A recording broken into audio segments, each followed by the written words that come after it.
ఏముంటది అయ్యా చిన్న పిల్లల దగ్గర ఏముంటది చెప్పండి. అరే మీకు అంత దులా ఉంటే మీకు తగ్గోళ్ళు ఉంటారు రా పోండి. కానీ ఆ చిన్న పిల్లల దగ్గర ఏముంటది? దొంగ నా కొడుకులారా, మనుషుల మానవత్వం కాదారా? అమ్మ లేదు, మీకు పిల్లలు లేరు, మీకు తల్లి లేదు, ఓ పెండ్లం లేదారా, మీకు వాయి లేదు, వరుస లేదు, ఏం బతుకులురా మీ బతుకులు పాడుగాను. ఎందుకురా ఇలాంటి బతుకులు? అసహ్యం వేస్తుందిరా మీ ఇలాంటి ఎదవలను చూస్తుంటే. ఇక ఆ యదవన కన్నా తల్లి ఇంకా ఇంకా ఇంకా ఇంకా చూడ వద్దులే, ఇంకా వాళ్ళ గురించి మన డిస్కషన్ విషయం కానీ. రైట్ మేడం, అయితే దీని మీద మన మన శిశు సంక్షేమ శాఖ మంత్రి సీతక్క గారు విషయంలో దీని మీద స్పందించిన తన తీరులో ఈ ఎక్స్ పార్టీ వాళ్ళకి ఇంక వేరే వాళ్ళ తప్ప వాళ్ళ కింద వాళ్ళ పార్టీ నాయకుడు అని చాలా మంది ఇప్పుడు సోషల్ మీడియాలో ఫుల్ వైరల్ అవుతుంది. ఈడి బీఆర్ఎస్ నాయకుడు ఖమ్మానికి సంబంధించిన వైరల్ అవుతుంది. ఇప్పుడు ప్రవీణ్ కుమార్ గారు ఆ రకంగా ఆయన కామెంట్లు చేసి ఆ రకంగా ప్రెస్ మీట్ లో మాట్లాడితే ఒక బాధ్యత గల గురిగింజనంట కింద నల్లగుంది చూసుకోదంట, నేను ఎర్రగా ఉన్నా అంటదంట.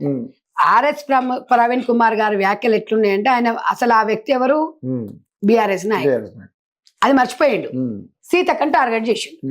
సీతక్కని ఏమయ్యా నువ్వు ఒక ఐపీఎస్ అధికారి ఉన్నప్పుడు ఎంత విలువలతో ఉన్నావు నువ్వు అంటే, నువ్వు నీ పదవికి రాజీనామా చేస్తే నీ బుర్ర కూడా ఖరాబ్ అయిపోయిందా? అంటే మీ దొర మెచ్చాలా? నేను మీ దొర మెచ్చాలే, మీ దొర పాలన ప్రెస్ మీట్ పెట్టేసి రీల్ చేయాలనా? ఇంగిత జ్ఞానం ఏమన్నా ఉందా? ఎప్పుడు ఏం మాట్లాడాలనే జ్ఞానం ఉందా నీకు? అక్కడ 12 సంవత్సరాల అమ్మాయి అత్యాచారం జరిగి చావు బతుకుల మధ్యలో ఉంటే సీతక్క రీల్ చేయాలంటావు. ఏం రీల్ చేయాలయ్యా?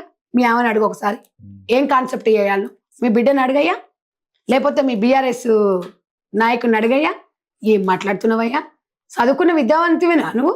ఒక ఆదివాసి బిడ్డ సీతక్క, ఒక గిరిజన ప్రాంతం నుంచి వచ్చిన బిడ్డ ఇవాళ ఈ స్థాయికి ఎదుగుతుంటే ఆమెను ట్రోల్ చేస్తావు. నీకేమన్నా ఆడవాళ్ళ మీద కింతనన్నా నీకు రెస్పెక్ట్ ఉందా? నీకు ఇలా మహిళలన్నా ఆడపిల్లలన్నా గౌరవం ఉందా మీకు?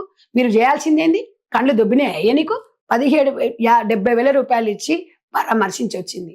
రేవంత్ రెడ్డి గారు ఏడికి పోయిండ్రు, సీతక్క ఏడికి పోయిందా, మీ కేసీఆర్ ఏడికి పోయిండు, మీ కేటీ రామారావు ఎక్కడ పోయిండు, నువ్వేం చేస్తున్నావు?